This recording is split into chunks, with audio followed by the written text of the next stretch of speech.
What's going on, Dolph fans? It is your boy Dillon, and I got a little breaking news for you. But before we get to that, I wanted to show you guys something. I told you guys I've been coming up with some plans and working on some things to get my background fixed up. For now, that painting up there is gonna stay, but I did get my first piece of Dolphins whatever for my background, and I want to show it to you guys.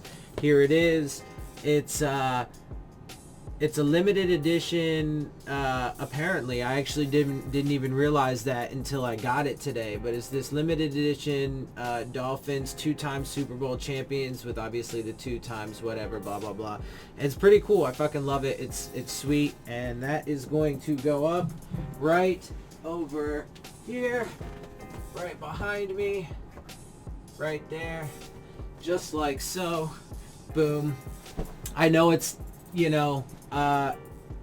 not the most easily seen thing, but it's there. It's the first piece, and I know got to get something for this background area where that painting is, but I'm working on it. I'm gonna get there eventually.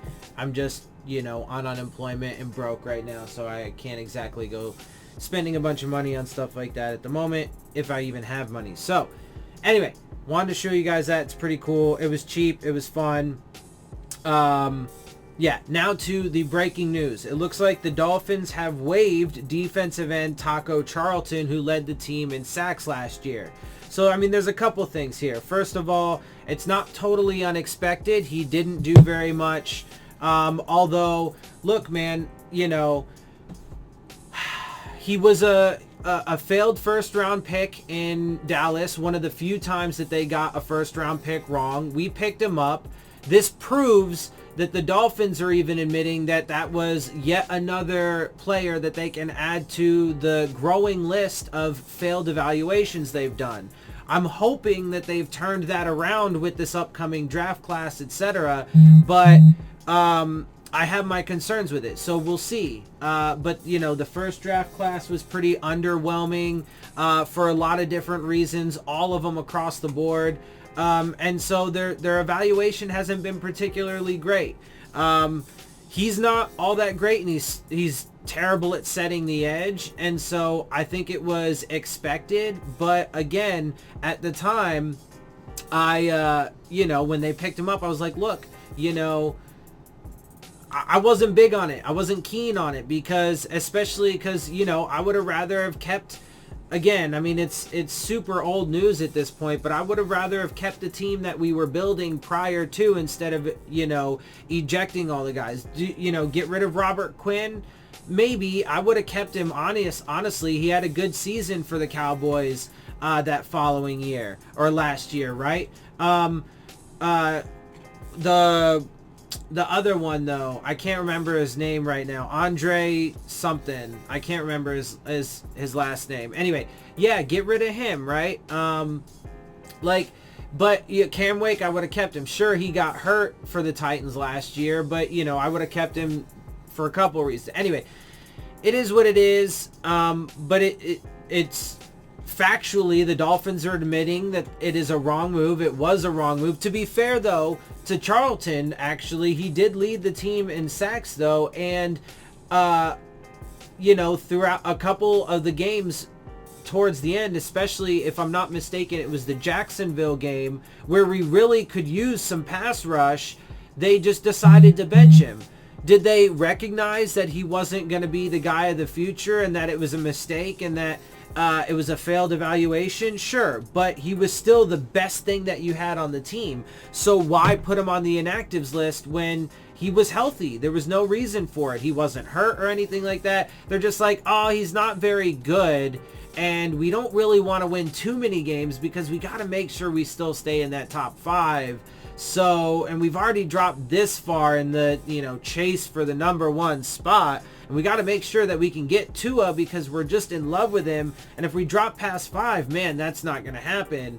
So they're like, you know what? The Jacksonville Jaguars, they suck, but, we want to make sure that we give them the best chance that they can. And so they kept him out. They also, if I'm not mistaken, that was also when they decided to put Raekwon McMillan on injured reserve, even though the few weeks prior to that, he had been playing apparently on this injury. He was on the injury report, but he had been playing through it. And it was just prior to that week when we really needed to be able to stop the run as well as, in addition to trying to get some pressure, that they decided to nix those guys. Okay, I mean, if people still think that the coaching staff wasn't involved in the tanking, well, first of all, if you think that the Dolphins didn't tank, you're a moron, because there's no, more to the letter process that they could have gone through that would constitute tanking. They did everything they did that entails, and so it is what it is. But furthermore, if you think that the coaching staff wasn't in on that, you're also a moron, because not only did Brian Flores admit that he's had a hand and a say in every single one of these transactions that they've had, thereby having responsibility over the teardown of the roster, the lack of talent, etc., etc. But there are so many clear instances during games and so on and so forth with the way that they use personnel and with the guys that they just mysteriously decided to put on the inactives list, with play calls that they did, the way that they used timeouts and challenges, the over-aggressive and unnecessarily aggressive calls that they did, most of which turned out to be massive failures. There's so much evidence, but people still ignore it and just want to give him credit. Apparently, I saw a tweet, and I think I might have retweeted with a comment, that they were the note was something along the lines of, after the draft, Dolphins fan support drops? ? Right? And they're all super shocked. But the fan support, and this is a fan pulse poll, is 85%. It went from 90 to 85%. So 5% of the Dolphins fan base got upset because they didn't take J.K. Dobbins or whatever. And again, I think that they totally could have prioritized way better. I think the corner they took in round 1 was a reach. I think some of these offensive linemen they took were reaches. They could have gotten better ones. They could have gotten the top safety in the draft, the top running back in the draft, and the 2 top offensive linemen. They could have literally gotten the number 1 and number 2 ranked offensive linemen, the top safety, and the top ranked running back. But they didn't. Okay, well, and only 5% of the fan base. So it's 85%. 85% still think it's wonderful. Mostly, I would imagine, because of Tua. And that's actually an increase, though, since the last time I had seen it, when it was over 70% approval rating for where the Dolphins were going. And that was sometime a few months ago towards the end of the season. So, shock, man. Oh, anyway, it's ridiculous, but we'll see how it plays out, man. Look, like I said, and this is how I'll wrap this up, man. Prove it. Hashtag fucking prove it. The Dolphins have to prove it. There's so much expectation riding on this season, if there's even going to be one. There is so much expectation on them getting this draft class right. They have to make sure that all of these picks are on point. And look, the NFL, just one other real quick note. The NFL has been talking about so many different ways about how they can still make sure the season goes on, even though at a minimum, it's looking like it's going to be shortened at this point, especially with states opening up prematurely, and the numbers never even came close to slowing down. But, okay. So the pandemic rages on. These stupid governors are opening up their states. The president wants to open up, so on and so forth. And so it's going to continue to spread. It looks like the NFL is going to at least have to delay the start of the season and shorten it, if not outright cancel it. And so, look, again, to me, I see a lot of potential. I do. So, I'll be honest with you guys. And, there's a lot, I would love to be excited about Tua, and there's a lot to be excited for him and, for the Dolphins regarding him and so on and so forth. But there's a lot that just spells some pretty big disaster, and the expectations are literally as high as they can be. The pressure as high as it could be is as high as it could be, and they have to get it right. So hashtag prove it, man. If they don't get this right, then look, there's one of 2 options at this point.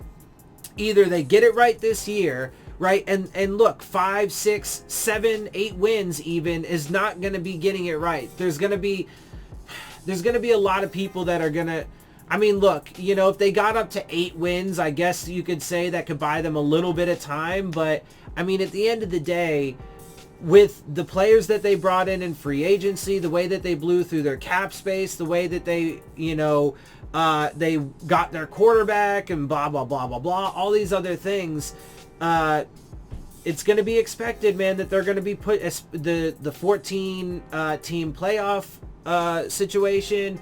It's going to be expected. The fans, I mean, look at that percentage. The 85% of the fans, they're going to want Tua in the game, and they are going to want to win and get to the fucking playoffs. In 2020, this year, bet. Fans are going to want that. They're going to expect that. So we'll see how it plays out. Maybe I'm wrong about that. We'll see. Anyway, there's still a lot up in the air, and well, you know, as it develops, obviously we will keep you updated. I will keep you updated on that, and I'll try and, you know, look, man, I'll try and be as optimistic as I can, but I gotta be real with you guys. I gotta, you know, I gotta tell you like it is. I gotta give you the facts. I gotta give you the data and the best analysis that I can possibly give you based on that information. All right, guys, I'm gonna get out of here. I hope you guys enjoy my videos and perspective. If you do, make sure you hit the subscribe button. Make sure you hit the like button. Make sure you hit the bell if you want to get the alerts. Share my channel and videos with your friends and family. Leave your questions, comments, and concerns down in the comment section. And of course, as always, make sure you follow me on Twitter at Dillon Tartaro. And with that, I am out. I'll see y'all soon. Fins up.